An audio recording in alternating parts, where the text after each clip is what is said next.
Magandang umaga mga katropa. Pero hindi ko alam kung anong oras niyo pinapanood to.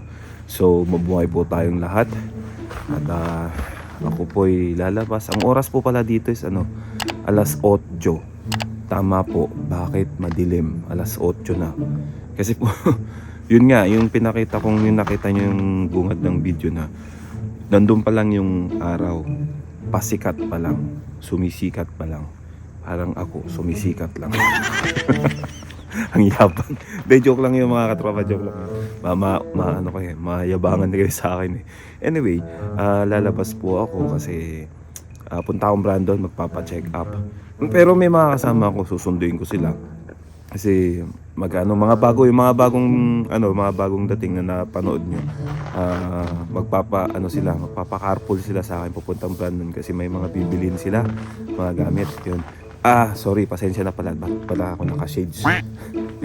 Hindi pa naman pala maliwanag masyado. Eto kasi, isi-share ko lang. Yabang talaga. I-share ko lang tong shades ko. Kasi etong papalabas ko bago kami bumiyahe doon ay eto yung time na kinuha namin itong shades na to. Itong shades na to, kasama ko dito si Renzi, yung aking batch at kaibigan, si Renzi. So, i-share ko lang mga katropa para naman mailagay ko sa YouTube yung aking mga memories, yung mga nangyayari sa akin noong mga time ng summer. June pa tong video na to, pero sana pagtiyagaan nyo at pasensya na kayo kasi gusto ko lang i-share yung benepisyong nakukuha namin dito sa company namin, katulad nito, mga ganito. Actually, eto, meron tong prescription. May prescription tong glass na to. Kung napanood nyo yung previous vlog ko, yung video na yan. Eto na yung video na nakuha ko na tong shades na to. So, yun mga tropa, papunta ako dun sa mga susunduin ko sila, and then habang pabiyahe siguro kami, panoorin nyo tong yung video na to na pumunta kami dun sa pagkuha ng eyeglass na to.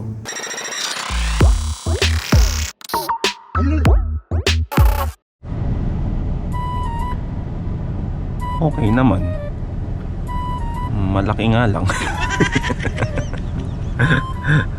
Hindi naman yung pango. Ayun. Pero malaki. Ito lalo na dito laki. Tapos yung mukha ko, malapad ba? Hindi. Alam lang, yan lang. Mga butas-butas lang sa pisngi ko, yan. Tapos yung mga dyan. Ayan. Ito kasi nakuha ko nung binata ako. Ayan. Ng mga nagbibinata ako. Nakaroon ako ng maraming pimples. Grabe, high school, college, mga ganun. Tapos ang ginagawa ko, tinitiris ko. Kaya nagkaroon ako ng mga butas-butas sa sa pisngi, sa mukha. Ayan. Tapos yung ilong ko naman, hindi ko alam. Siguro, dati maliit to eh. Dati maliit tong ilong ko. Pero ewan ko ba biglang lumaki. Siguro kasi dati nga nagkakaroon ng pimples marami. Tapos dito nagkakaroon ng mga pimples dito sa ibabaw, yan. Mga ganyan.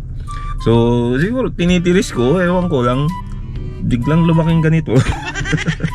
Di naman ganito kung kalaki dati. So andito po tayo sa harap ng bahay nila Renzi at inaantay natin siya.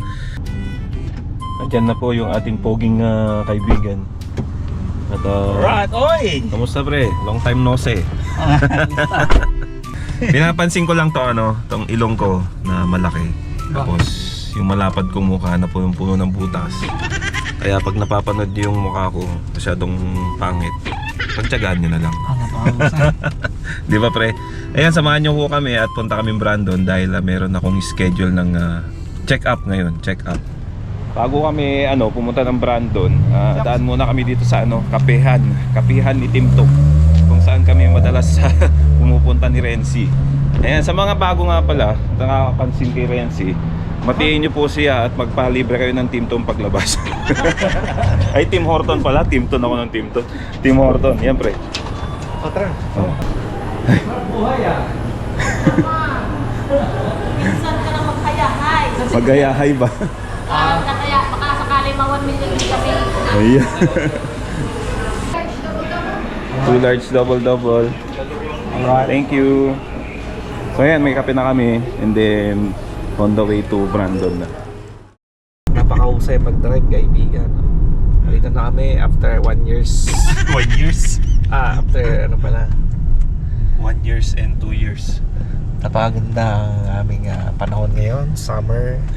Oh. Kaibigan. Summer na ba ba ngayon? Ayun nga pala, June na summer. So nandito na po Summer. kami mga tropa at tinuturoan ako ni Renzi na mag-vlog. Joke. Mga kaibigan. Mahangin. Mahangin. Oo, kasi nililimitahan ko ng magsalita dahil mahangin. Dahil pag nagsalita ako, baka mas lalong humangin. Mahusay mga kaibigan. Tingnan nyo yung clouds. Columbus, Stratus. Columbus siyempre. Columbus, Oo. Alam ko pa yung mga clouds. Yan yung naka-explore ng Columbus. Oo. Yan nung elementary tayo, no? Yung Oh, may stratus cloud, Columbus Columbus, clouds. Cirrus clouds, yung stripe na parang feather. Oo, yan. Yan. May ibig sabihin yung mga clouds na yan eh. Ano? Nalimutan ko lang eh. Nalimutan mo. Ayan yung parang cotton candy yung sinasabi. Oo. Columbus Napakahusay. clouds. Yan. Napakahusay mga kaibigan. Tingnan nyo. Nimbus clouds naman yung parang babagyo ka, yung madilim na. Yun ang nimbus clouds. Yung stratus cloud naman, yun yung parang cotton candy na maliliit. Yan, tama. Hiwa-hiwalay. Tapos yung cirrus cloud, ewan ko, cirrus clouds yung Cyprus cloud. Yung parang feather na mahaba-haba. Tama. Napakahusay mga kaibigan. Tingnan nyo. Ayan. Ako po si Ernie Barong at ito po ang inyong ulat panahon. Yun, napakahusay. Buhay na si Ernie Barong. Yep. Tumaba. May ano dito. Yan, pwede maligo Lake. dyan. Magkayak ba? Lake Bombasticals. Nga pala, bago kami pumunta sa aming pupuntahan, daan muna tayo sa FYI kasi kukunin ko yung kong eyeglass. Eyeglass. Yan. So, nag-text na po sila na pwede mo nang pick upin at pwede nang gamitin. Yan. Alright. Napakahusay. Sabi ni Renzi, mataba na daw siya sa lagay na yan. Paano na lang ako? Ayan, paano na lang ako no? Pag winter kasi dito, grabe, ang hirap mag-workout sa totoo rin. Kasi sarap humilata, trabaho, hindi ka makapag-walking dahil malamig sa labas. Ganun. Pero kung gugustuhin mo, meron namang gym, meron namang indoor na lang, magpapawis, kaya naman. Pero minsan kasi pagod sa trabaho, tapos masarap ang mga pagkain dito. Lalo na pag nagluto yung misis niya, masarap yung pagkain. Ganun o. Mabubusog ka, di ba? Laki. Oo. Kaya mahirap din. Kaya ganito yung outcome ng mga katawan namin. Mga healthy ba? Healthy. Hindi mayaman sa pera. Hindi nakakain namin yung mga gusto namin kainin dito. Ayan. Kumbaga, hindi po kami mayayaman. Di ba? Mayaman lang sa mayabang. Pwede. Ayan ang pupuntahan natin. Dito yung pinuntahan namin na nagpa-check up ako ng eyeglass. Pakita mo yung nakuha ko. Ay, saan? Ito. Ay, yan ba yun yung kinuha ko nun? Yan, natin mo. Ray-Ban. Napakahusay. Patingin pre? Ray-Ban from Divisoria. Hindi, joke lang. Dito ako nagpa-check up. At dito rin nagpa-check up si Renzi ng mata. Yung napanood nyo na nagpa-check up ako rito. Yun na yun. Ito na yung time na pwede kong kunin yung eyeglass. Medyo matagal-tagal din. Pero actually, nag-text na sila matagal na kaso. Ngayon ko lang na... Maganda kasi dito kasi pagka magpa-kuha ka ng lens. Oh. Pagka nakadamit, pagka wala na siyang lens. Napakahusay. Parang may x-ray pre. Yung nilalagay na glass nila dito. Dito ako kumukuha pa natin. Tingnan mo, ito, the best. Ako pre. Tingnan mo nga ako kung may damit ako. Kadiri ba? Yun pala yung purpose. Pag may x-ray glass. So, ayaw. Mahal yung lens dito. Kaya mahal yung lens. Mahal ng lens. Kaya mahal yung lens. So, nga, napansin ko mahal ang lens pre. Kaya pala yun. Mahal ang lens kasi may x-ray glass pala. Kaya pala nandidiri si Renzi pag tinitingnan ako. Nakikita niya loob. Ito na po yung eyeglass. Ayan. Pakaganda, no? Ang brand ay Harley.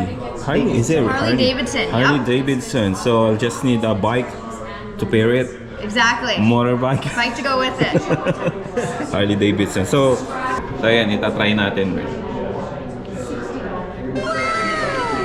Oh, see? Awesome. Pero malapad pa rin ang mukha. This is a driving glass. Yes, well, they're for distance. So up For close might distance. be a little bit blurry, especially if you need more of like a reading prescription. Yes. But these are going to be for like looking far away, so they'll be great for driving Okay, or so- walking outside. Okay, so if I'm reading this, it's blurry because it's not for reading glass, right? Right, exactly. So that's why I can see clearly. Exactly. Yeah. Yeah. But how much for that one? For a reading glass, right? For reading glasses, we do actually have more like over-the-counter reading glasses. You can also even get reading glasses like at like even dollar store glasses. But if you're wanting like a more like a better higher end pair, anything on here, so the 169 would be for like the base price. 169. Yes. Yes. That's expensive. Yes. So that's why you recommend dollar store because it's more cheaper. Exactly. Exactly. Especially if you're not going to be wearing them super often. Ito na yung case, hard case. Ang ganda ng case niya. Oh, pre, ano. Harley Davidson. Ayan. Hindi siya okay. Okay. Hindi siya okay. Hindi siya Ray-Ban. Hindi siya Ray-Ban, but Harley Davidson. Harley Davidson. Yeah. Kulang na lang motor. Kaya Maganda. Yung eyeglass, pag sinusuot ko, para akong lumulutang na spear na para akong nasa 3D. 3D, parang 3D glass siya. So, subukan ko. Actually, pwede mo namang pag hindi mo nakayanan yung lens ng eyeglass, pwede mo namang ibalik. Tapos yung original lens niya. Pero sa kanya nangyari yun kasi Ray-Ban yung sa kanya, kumbaga yung glass na palitan nyo. Yung original na lens. Oo. Ibibigay sa akin. Tapos ako lang kung gusto kong bilan ng glass. ng frame. Oo. Ilalagay yung lens niya. Yung lens na yun nasa sa'yo. So parang dalawa yung nabili ko. Subukan ko muna, pero kung pwede, o kaya tanong ko na lang kaya ulit. Ang tanong mo na lang. Balikan na namin, tatanong namin pagka ganun. Sa Ray-Ban lang kasi yun pwede. Yung bibili Tanong ko sa'yo. sa akin kung pwede rin. Dito na po ako at sinusundo ko na po sila. Bale, yan po yung video namin ni Renzi nung kinuha namin yung eyeglass ko na yan.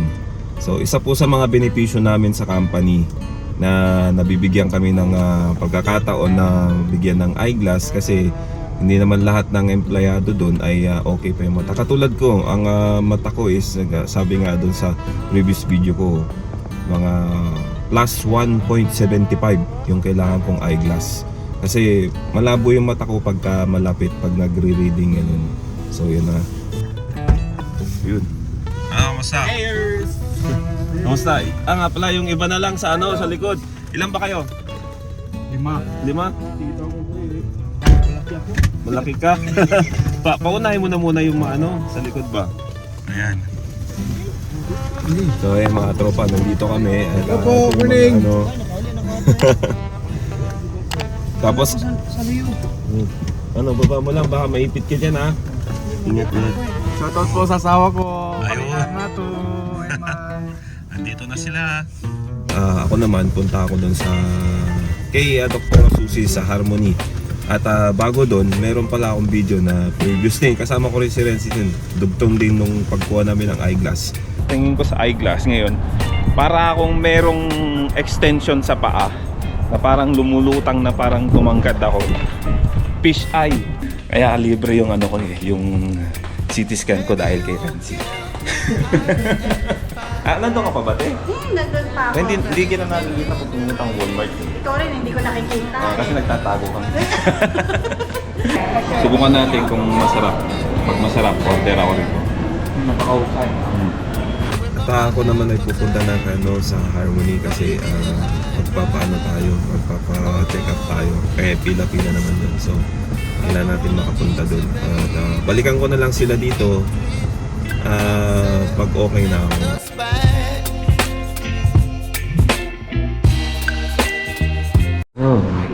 can see my face so handsome. I'm just joking.